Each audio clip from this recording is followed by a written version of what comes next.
본격적인 공시메이트 진행에 앞서서 노란톡 오픈 채팅방 입장 방법 소개해드리도록 하겠습니다. 노란톡 오픈 채팅방에 변형인의 기업 공시 연구소라고 검색하신 후에 입장하시면 되는데요. 공시 관련해서 각종 질문 남겨주시면 제 옆에 계신 변형인 대표님께서 친절하고 빠르게 답변 도와드리도록 하겠습니다.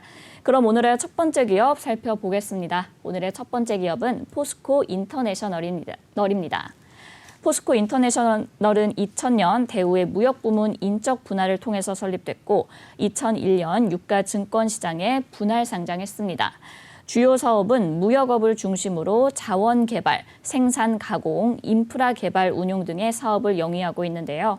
전 세계에 위치한 80여 개의 해외 네트워크를 이용해서 트레이딩 영업과 유기적으로 연계된 투자를 확대하고 철강, 에너지, 식량 등 다양한 비즈니스 사업을 진행하고 있습니다. 최근 실적도 한번 확인해 볼게요.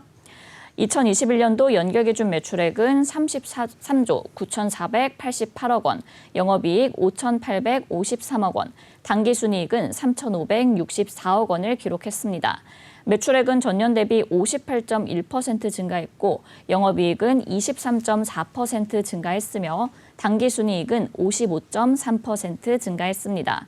회사는 전방 산업의 회복에 따른 철강제 및 원료 트레이딩의 확대로 매출이 증가했고 리스크 관리 강화에 따른 비경상 손실의 감소로 손익이 증가했다고 밝혔습니다. 네, 이렇게 기업 정보 알아봤고요. 대표님, 어떤 공시가 있었나요? 네, 바로 어제였습니다. 회사 조회 공시 요구, 풍문 또는 보도에 대한 답변 공시가 있었고요. 연결 재무제표, 기존 영업실적, 잠정 공정 공시가 있었는데 20날짜 공시 먼저 보도록 하겠습니다. 조회 공시 요구입니다. 풍문 또는 보도인데 포스코 인터내셔널, 포스코 에너지와 합병 추진설에 대한 조회 공시 요구입니다. 이 포스코 에너지와 합병 추진 관련된 보도가 있었어요. 이에 대해서 한국거래소가 이 내용 사실입니까? 합병 추진하는 거 맞습니까? 7월 21일 12시까지 답변을 좀 해주세요라고 좀 이 조회 공시를 요구했죠. 회사는 이에 대해서 즉각 답변을 했습니다. 내용 보겠습니다.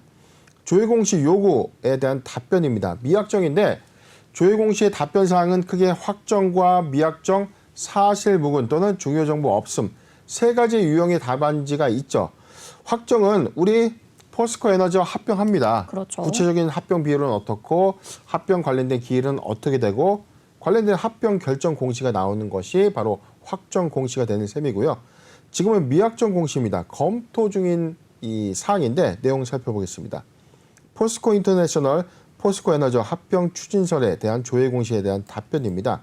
상기 내용은 거래소의 조회 공시 요구에 따른 공시 사항인데 당사는 그룹 사업 시너지 제고를 위해서 다양한 방안을 검토 중에 있으나 구체적으로 확정된 이 사실은 없으며 추후 구체적인 내용이 확정되는 시점 또는 1개월 이내에 재공시하겠다라고 밝히는 공시입니다.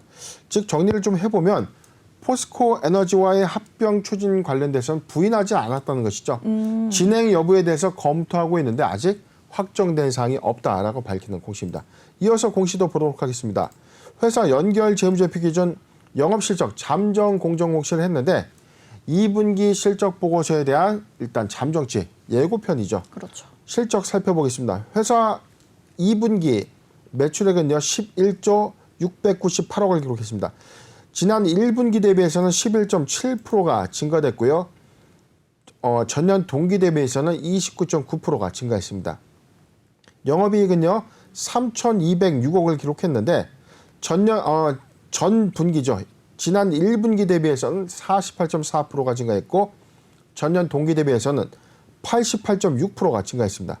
당기순이익은 2,359억을 기록했는데 지난 1분기 대비해서 44.6% 그리고 전년 동기 대비 86.8% 지난 1분기 대비해서도 11.7% 그리고 40%대 이상 손익이 개선됐는데 이게 전년 동기로 넘어가면 29.9% 그리고 88%, 86% 증가는 사상 최대 실적을 좀 기록한 것이죠.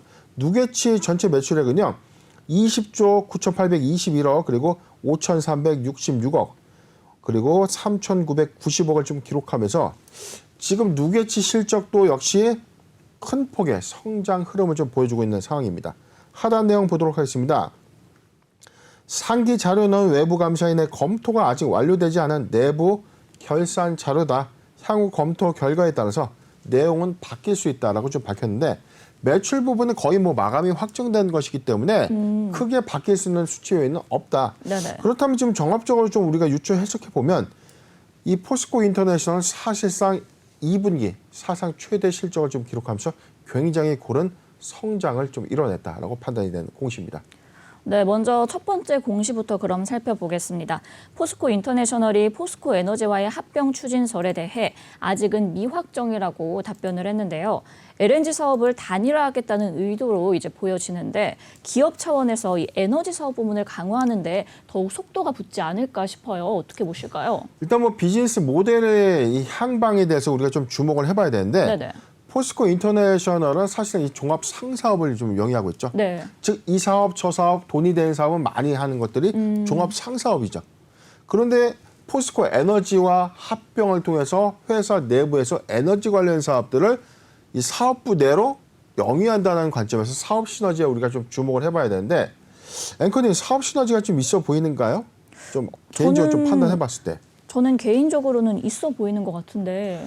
일단은 이거는 포스코 에너지를 이 종속회사가 아니라 이 사업부 내에서 합병을 통해서 사업을 좀 별도로 좀 진행하는 관점에서는 사업적 시너지가 부분적으로는 좀 있습니다. 왜냐하면 포스코 인터내셔널이 좀 추진하고 있는 사업의 상당수 부분이 이 자원개발, 생산 가공 그리고 인프라의 개발과 운영 이런 노하우들을 통해서 회사 내부의 자체 사업을 진행한다는 것에 대해서는 전문성 관점에서는 그래도 별도의 종속법인 하에서 운영하는 것이 좀 더 저는 낫다라고 좀 판단을 해보는데 포스코 인터내셔널이 왜 합병을 지금 시점에 결정을 했을까? 자, 이 여부에 우리가 좀 판단을 해본다면 외형의 가치, 즉 회사의 몸집을 부풀릴 수 있는 절호의 어떤 기회가 아니었나라고 좀 판단을 해보는데 회사 전체 매출 포지션이 철강 및 철강 원료 부분이 78.2%고 곡물 및 팜오일 부분이 14.9%인데 여기서 에너지 관련된 사업 부분에 대한 어떤 협업 부분, 사업적 시너지 관련 부분은 크게 없다는 것이죠. 지금 에너지에 관련된 이 주요 원재료 비중을 우리가 차지하더라도 철강 원료 부분은 사실상 뭐 에너지 관련된 사업 부분에 이 연관성은 좀 없어 보인다. 그런데 회사가 지금 이 생산 가공업과 자원 개발 그리고 인프라의 개발과 운영 이 관점의 사업 노하우를 통해서 자회사가 아닌 이 합병 이후에 직접 사업을 통해서 회사의 외형을 좀 더 확장해 나갈 수 있는 어떤 이해관계가 성립되지 않았나 좀 판단을 해보는데 이게 이해득실 관점에서 포스코 인터내셔널이 일단 사업부 내에서 사업을 확장하고 난 이후에 향후에 추가적인 어떤 물적 분할이나 뭐 인적 분할 이후에 가치를 다시 뭐 판단할 수 있는 요인을 가져갈 수 있겠지만 일단 포스코 인터내셔널 이 내부 안에서 포스코 에너지와 합병은 단기간 어떤 모멘텀으로 좀 작용되지 않을까 저는 전망해 봤습니다. 네, 대표님 그럼 만일 이 합병을 추진을 하게 된다면 주총에서 혹시 승인될 가능성은 어떻게 보실까요? 일단 합병에 관련된 부분에 대해서는 뭐 이 합병 반대에 관련된 뭐 공개매수 청구권 행사 뭐 있을 수 있지만 이 부분은 좀 상황이 좀 다르죠. 지금 지분의 이 관계가 좀 주목되고 있는데 네네. 포스코 에너지의 지분 관계에서 이 100%자에서 관점 제가 한번 내용을 좀 볼까요? 지금 회사의 내용을 좀 보면 종속회사의 관점에서 보면 포스코 인터내셔널 안에서 지금 포스코 에너지 관련된 사업 부분이 있는지 지금 포스코 에너지 관련된 사업 부분이 지금 여기서 좀 파악되는 부분들은 없는데 제가 좀 시간 관계상 이 지분 관계에 대해서는 한 번 더 기업공시연구소 내에서 한 번 더 추가적인 분석을 좀 해보도록 하고요. 네네. 아직은 합병의 규모라든가 합병이 확정된 것은 아니고 검토 중인 이 단계였기 때문에 100% 지분 소유 관점에 대한 관점이라면 사실상 뭐 주주의 반대 여부와 상관이 없다. 소규모 간이 합병의 어떤 역량일 것인가? 자, 근데 소규모 간이 합병의 역량은 아닐 것이다. 부분적인 어떤 합병 부분은 합병 비율에 맞춰서 포스코 인터내셔널과의 어떤 이 합병 비율도 산출이 좀 될 예정인데 아직은 검토 단계인 예정으로 향후에 합병 결정에 따른 공시를 보고 한 번 더 리뷰해 드리겠습니다. 네, 그래도 이 외형을 확장한다는 관점에서는 단기적인 모멘텀으로 작용할 수 있을 것으로 보이고 있습니다. 질병 관련 백신 개발 업체인 바이오앱에 대한 투자 계획도 밝혔거든요. 이 본격적인 바이오 사업을 위한 움직임이다. 이렇게 봐도 괜찮을까요? 네, 통상적으로 지금 종합상사업을 하고 있는데 주력 비중에서의 사업 관점이 골고루 하는 사업이라는 걸 우리가 좀 익히 잘 알고 있는데 네네. 왜 지금 바이오 사업에도 투자를 하고 이 에너지 사업과 합병을 통해서 왜 외형의 몸집을 좀 이게 부풀리려고 하는 어떤 의도였나. 근데 이게 투자 금액이 그렇게 큰 금액은 아니었죠. 50억 원의 투자를 통해서 지분 4.4%를 확보했는데 이 역량은 미래 성장 동력에 관련된 단순 투자 개념으로 우리가 좀 판단을 해봐야 됩니다. 여기서 확충된 사업 부분이 포스코 인터내셔널 전체 매출 캐파로 봤을 땐 거의 보이지 않는 점에 불과하죠. 지금 내용을 보면 바이오앱은 돼지열병 그리고 코로나19 백신 등의 사람과 동물의 질병 백신을 개발하는 바이오 벤처 기업에 단순 투자 50억 원의 지분 4.4%를 취득한 단순 투자 행태로 좀 봐야 되지 이 사업을 통해서 회사의 어떤 역량을 좀 더 확대해 나가는 어떤 의도 부분은 아니다. 지금 포스코 인터내셔널 전체 매출 포지션을 보면 33조의 연간 매출이요.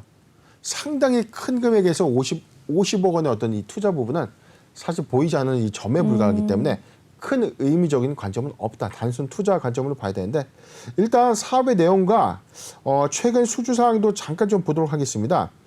회사 사업의 개요 내용을 보면 사업의 성격에 따라서 세 개의 부분으로 회사가 좀 구성되고 있는데 무역과 에너지 그리고 투자 사업으로 구분된다. 무역은 종합 상사업을 영위하고요. 에너지는 회사 자체 내 에너지 사업 그리고 투자는 이 스타트업이나 뭐 벤처 기업들의 이 유망 회사들의 어떤 지분 투자를 통해서 향후에 지분 이익 가치를 좀 제고하는 투자 형식이죠. 전체 해외 법인을 통해서 37개의 종속 회사가 있다라고 좀 밝혔습니다. 주요 제품 매출 포지션 비중을 좀 보면 무역 부분이 91.5% 그리고 에너지 부분은 3.5%입니다. 투자 관련된 부분은 5%인데 전체적인 사업 부분의 전체 전량 부분은 철강 및 철강 원료와 부품 소재 그리고 식량 소재와 자동차 부품, 화학 비철, 플랜트 등의 이 상사 매출이 거의 뭐 주다라고 좀 판단되고 있는 상황입니다.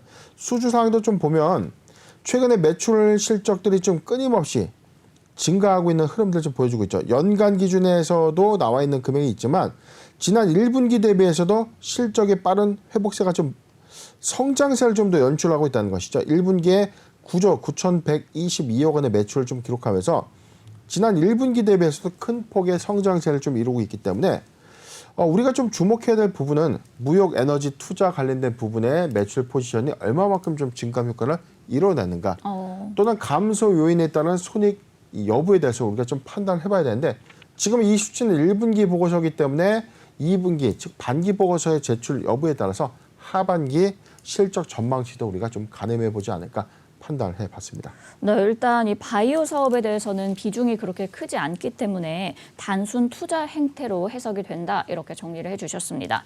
잠정 실적 공시를 보면 이제 2분기 호실적을 기록을 할 것 같은데 대표님 그럼 올해 이 전반적인 실적의 전망은 혹시 어떻게 보실까요? 네, 2분기 사상 최대 실적을 좀 기록했는데 이게 사업 부분별로 우리가 좀 보면 이 주요 제품 서비스 부분, 무역 그리고 에너지, 투자 관련된 부분 세 개의 사업 부분 안에서 어떻게 실적 성장을 좀 이뤘는가.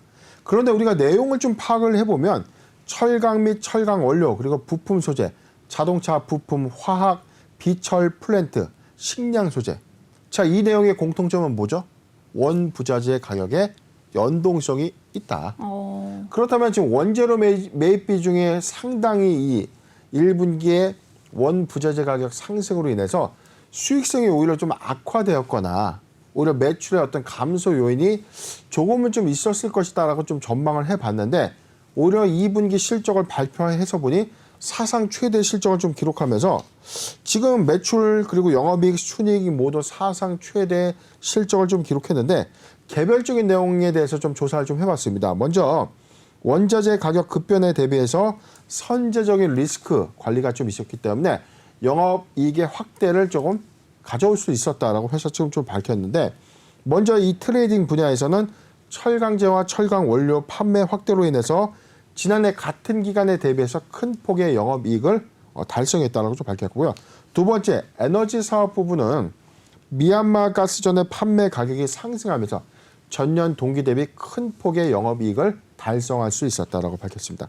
그리고 세 번째 이슈가 있었죠. 식량 관련된 부분, 그다음에 파묘입니다. 인도네시아의 파묘 수출 제한으로 인해서 부분적인 실적 악화 요인이 좀 있었을 것이다 라고 좀 판단을 해봤는데 종합상사 관점에서는 1분기에 비축해놨던 이 부분이 가격이 급등하면서 오히려 큰 폭의 이익을 가져온 이 때 아닌 극성수기를 좀 초래하게 됐던 것이죠.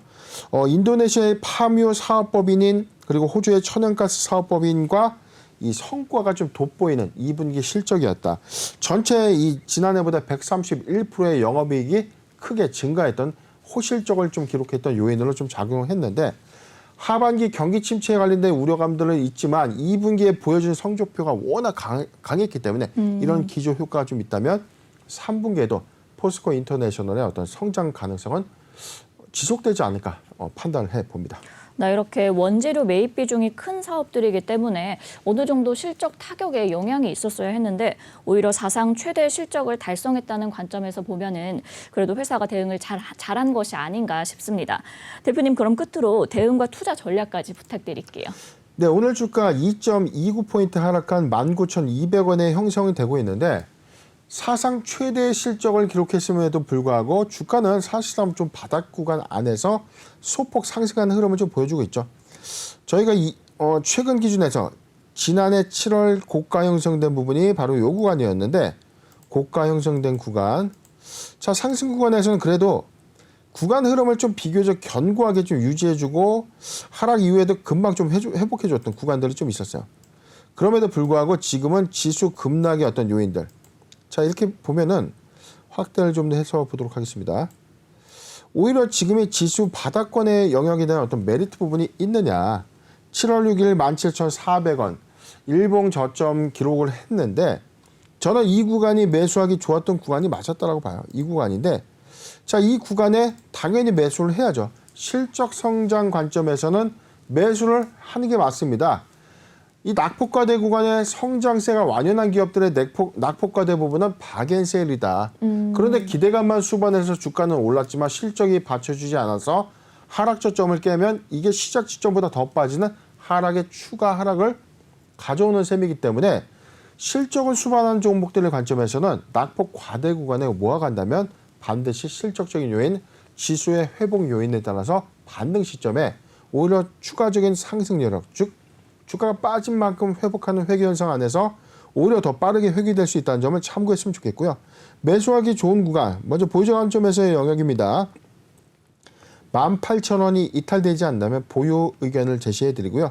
단기 매수하기 좋은 구간, 중단기 매수하기 좋은 구간, 저희 이 구간으로 봤는데 17,500원에서 18,500원, 17,500원에서 18,500원 구간 포트 비중 10%의 분할 매수 의견을 제시해드리면서 3분기, 4, 4분기 실적 기조까지 가져가는 전략 제시해드리겠습니다. 네, 이렇게 포스코 인터내셔널 매수하기 좋은 구간은 17,500원에서 18,500원까지 포트 비중 10%의 분할 매수 의견 주셨고요. 보유자 관점에서는 18,000원이 이탈되지 않는다면 보유하시면 좋을 것 같습니다. 그래도 올해 전반적으로 좋은 실적이 예상될 것으로 전망 함께 해주셨습니다. 그럼 오늘의 두 번째 기업 살펴보겠습니다. 오늘의 두 번째 기업은 일동제약입니다. 일동제약은 2016년 8월 일동홀딩스로부터 인적 분할돼서 설립됐고요. 2016년 8월에 유가증권 시장에 분할 상장했습니다. 주요 사업은 의약품, 의약품 원료, 건강보조식품 및 특수 영양식품의 제조 및 판매를 영위하고 있는데요. 주요 제품은 활성 비타민인 아로나민류, 항생제인 후루마린 등을 보유하고 있습니다. 2022년 1분기 기준으로 매출액의 약 17%에 해당하는 270억 원을 연구개발비로 지출하고 있고 안질환 치료제, 당뇨병 치료제 등 신약을 함께 개발하고 있습니다. 최근 실적도 한번 확인해 볼게요. 2021년도 연결기준 매출액은 5,601억 원, 영업 손실 555억 원, 당기 순손실은 1,009억 원을 기록했습니다. 매출액은 전년 대비 0.3% 감소했고 영업 손실을 기록하면서 적자 전환했으며 당기 순손실은 675% 증가했습니다. 회사는 연구 개발비의 증가로 인한 이익 감소와 파생 상품의 평가 손실 반영으로 당기 순손실이 증가했다고 밝혔습니다.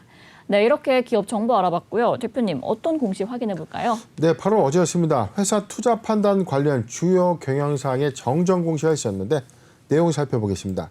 투자 판단 관련 주요 경영사항은 투자자가 투자 판단의 요소로 회사 측이 주주들에게 제공한 이 공시상의 어떤 공시 규정에 준용되고 있는 사례는 아니지만 투자자 보호 차원에서 해야 되는 투자 판단 요소가 있을 때 공시하는 것입니다. 회사 정정 관련 공시 서류는 투자 판단 관련 주요 경영사항입니다. 정정의 사유는요, 타 국가 임상시험 계획 승인 현황을 업데이트하는 차원이다. 주요 내용은요, 타 국가 임상시험 계획 여부에 대해서 주체는 일본의 시오노기 제약입니다. 임상시험의 단계는 임상 2상이고요. 임상 2비상, 임상 3상인데 지금 의약품의 형태는 합성 의약품 형태였다. 지금 이게 업데이트가 좀 됐는데 하단의 최종본으로 좀 보도록 하죠.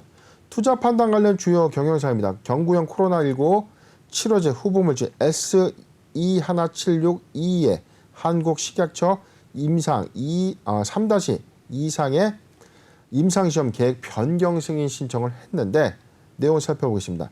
임상시험의 제목은요, 파이프라인 명입니다. S21762의 이 코로나19 감염자 대상으로 한 임상 3-2상의 시험이다. 2-3상이죠.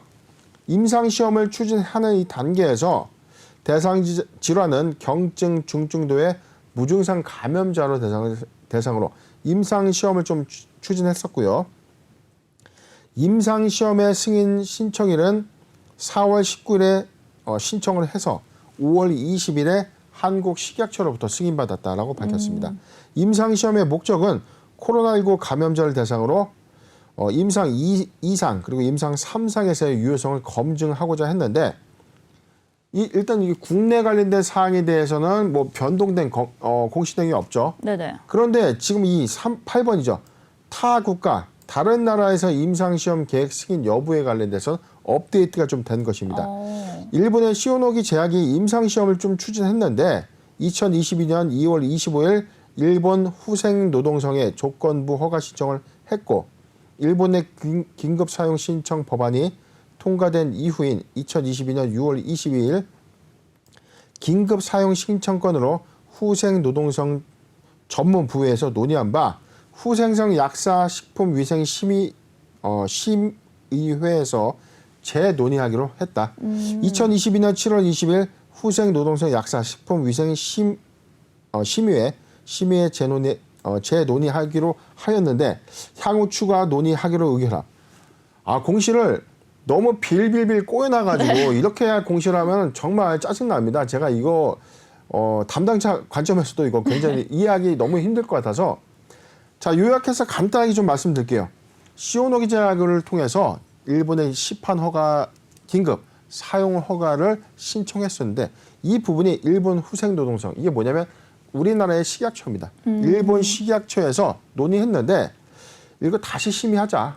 안 되겠다. 다시 심의하자라고 추가 논의를 의결했다는 뜻입니다. 즉 긴급 사용 승인 신청을 허가한 것이 아니라 재논의하기로 했다. 검증 사항이 있다라고 좀 밝히는 공시입니다. 하단의 내용 보도록 하겠습니다. 기대 효과는 코로나 치료제로서의 가능성을 기대했는데 지금 뭐 이에 대해서는 회사 10번 내용에서는 뭐 저해짐 이게 내용을 보면 지금 주요 내용에 대해서 하고자 하는 이 이야기가 뭐냐. 네. 투자 판단 관련된 사항에서 이게 이 투자자들, 이 주주들에게 어떤 걸 이야기하고 싶은지 참 이게 너무 빌빌 꼬아놓은 공시죠. 결론적으로는 국내에서는 임상 3상 하고 있고 일본에서는 시오노기 제약이 긴급 사용허가 보류됐다는 겁니다. 네네. 이거를 너무 빌빌 꼬아서 10번까지 해가지고 어렵게 풀어놨는데 이렇게 보면 투자자 관점에서 이게 좋은 공시인지 나쁜 공시인지 앵커님 좀 이해가 됩니까? 아니 어려워요.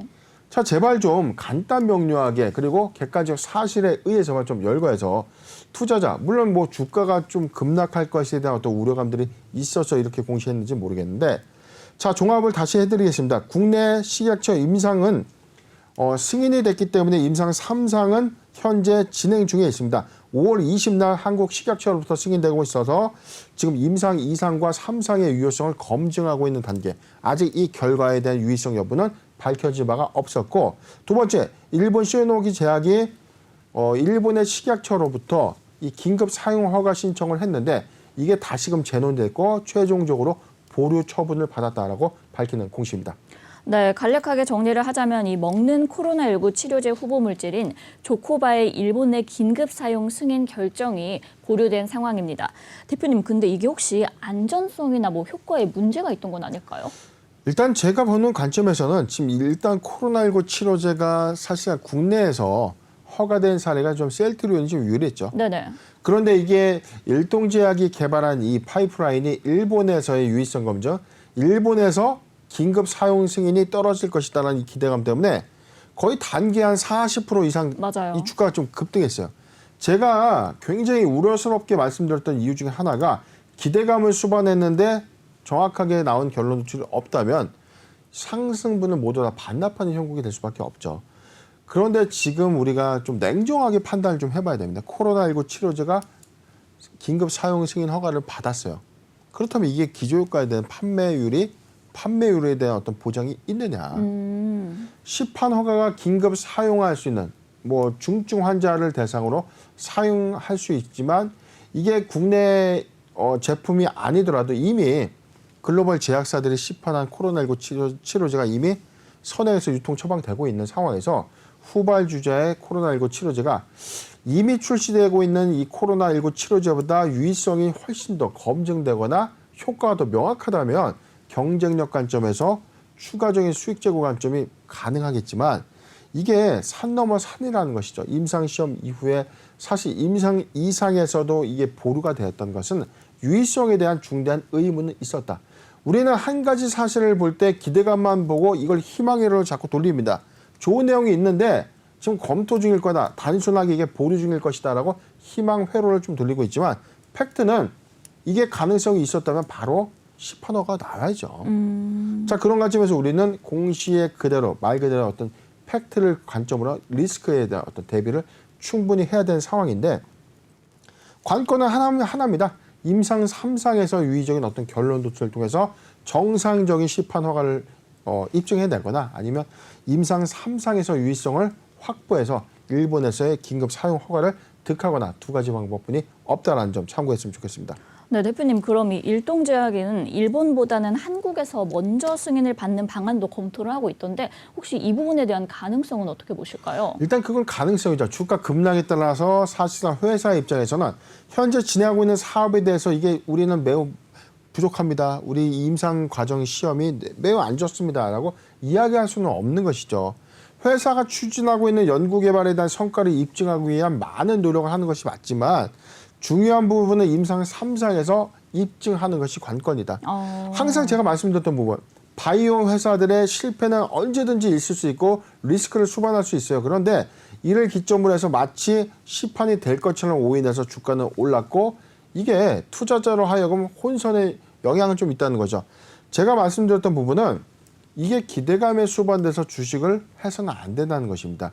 코로나19 치료제가 만약에 시판 허가가 된다고 하더라도 이후의 영향에 대해서도 투자 판단을 우리가 좀 계속 시뮬레이션 해봐야 돼요. 그렇죠. 가령 이게 시판 기대감이 있어서 내가 조금 매수해보고 싶은데 그렇다면 이게 시판 허가가 만약에 된다면 이후에 얼마를 벌어들일 것이고 앞으로 이게 판로는 어떻게 될 것이고 얼마의 수익이 예상되고 이런 계산적인 측면으로 우리가 접근을 해야 되는데 단순하게 이런 후자는 없다는 거죠.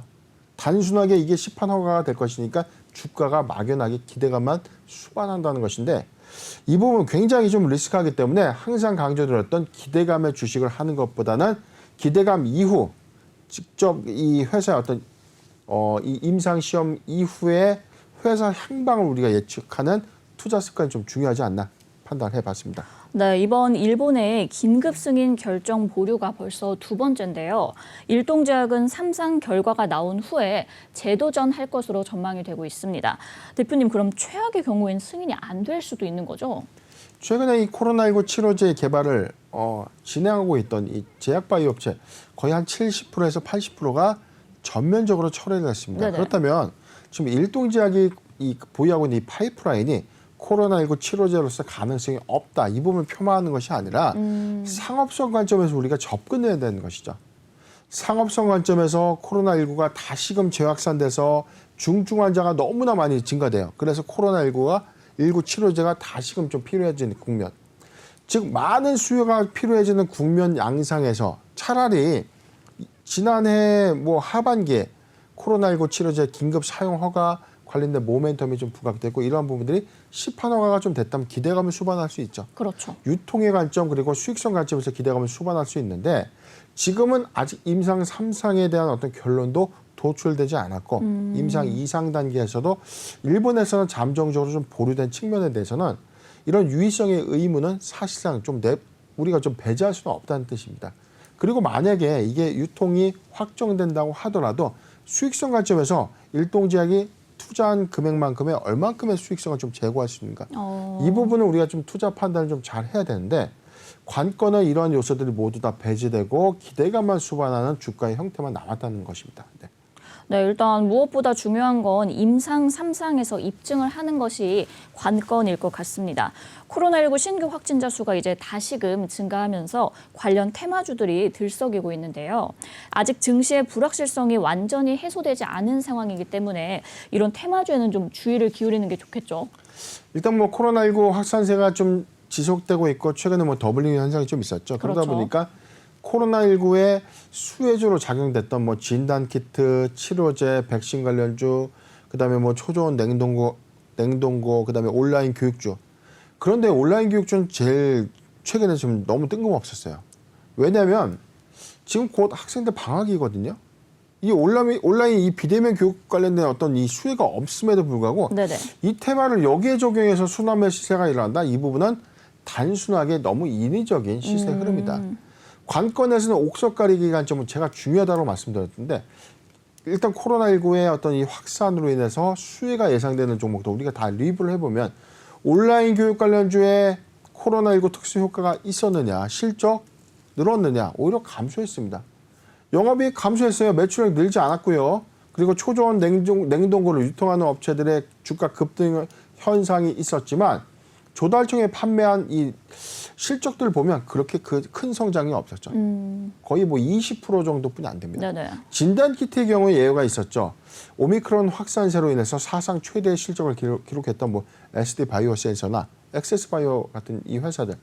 진단키트 판매 호조에 따라서 막대한 현금 창출을 했는데 그럼에도 불구하고 주가는 좀 급락하고 있었죠. 이유는 코로나19 테마의 불안감이죠. 이 포스트 코로나 이후에 과연 이 부분이 계속해서 사업적인 관점에서 돈을 벌어 줄 것인가. 이 여부만 우리가 좀 접근을 해줘야 되는데 지금 순환매 관점에서는 실적 수반이 없고 단순하게 이 순환매 장에서 기대감만 반영되고 있는 흐름. 또 당하는 수가 있기 때문에 항상 주의를 해야 되는 관점 그리고 실적을 반드시 수반하는지 여부를 체크하는 것이 매우 중요하다고 말씀드리고 싶습니다. 네, 대표님께서 항상 말씀하시는 옥석 가리기 관점에서 본다면 이 항상 실적을 확인한 후에 접근하시는 투자 전략 가져가시는 게 좋을 것 같습니다. 일단 일동제약이 주가가 전일에는 하한가까지 기록을 했는데 오늘은 그래도 3%대 상승률을 가져갔어요. 대표님 대응 전략은 어떻게 가져가는 게 좋을까요? 네, 지금 일봉 주가를 보면 회사 이 구간이 이제 12,000원에서 지금 15,000원, 17,000원 구간. 자, 요 구간 박스권 안에서 주가가 무려 얼마큼 올랐습니까? 지금 주가에 기대감만 수반해서 코로나19 치료제 개발 기대감만 반영이 돼서 이후에 개발 성과가 없으니까 주가 다 반납을 했죠. 그리고 나서 최근에 일본 시판 기대감이 다시금 부각이 됐는데 자, 저는 이 구간이 퀘스천 마크라는 거예요. 그래서 시판화가 됐다고 치면 얼마를 벌 수 있고 얼마만큼의 실적 성장을 유도할 수 있는가. 자, 이 관점에서 우리가 고민했다면 추격 매수할 수가 없었죠. 굉장히 리스크한 부분이었어요. 지금 사실은 일본에서의 어떤 이 시판 허가 기대감을 부각시키면서 주가 다시금 단기 급등을 했지만 현재는 보류라는 관점에서 임상 3상의 유의성을 확보해야 되는 숙제를 안게 된 셈이기 때문에 일동제약의 파이프라인 다시금 추세 전환의 모멘텀으로 좀 작용되기 위해서는 임상 3상의 유의성 확보가 시급하다라고 의견을 좀 제시해 드리겠고 일단 뭐 보유자 관점에서 의견을 좀 제시해 드리겠습니다. 보유자 관점에서 영역은 요구가 이제 좀 더 확대해서 보도록 하겠습니다. 지금 하단 구간에서 좀 내려와 있는데 지금 추세선도 이 구간 안에서 이탈된 거예요. 하한가 맞았기 때문에 지금 단기 악재 때문에 올라간 만큼 다시금 빠졌죠. 올라간 만큼 다시 빠진 현구 안에서 주가가 좀 형성되고 있는데 지금 추세선까지 모두 다 이탈된 구간이기 때문에 35,000원, 35,000원이 이탈되지 않는 보유 의견을 좀 제시해드리고 신규적 매수 관점에서는 매수한다고 하더라도 이 겹겹이 쌓여진 4만 원에서 5만 원대 이 탄탄한 이 매물대 어떻게 돌파할 것인가 저는 그게 관건이기 때문에 신규적 매수 관점에서는 의견은 표명하지 않겠습니다. 네, 이렇게 일동제약 일단 보유자 관점에서는 35,000원이 이탈하지 않는다면 보유하시면 될 것 같고요. 신규 매수는 추천하지 않는다라고 정리해 주셨습니다. 임상 3상의 유의성 확보가 시급해 보이는 상황인 것 같습니다.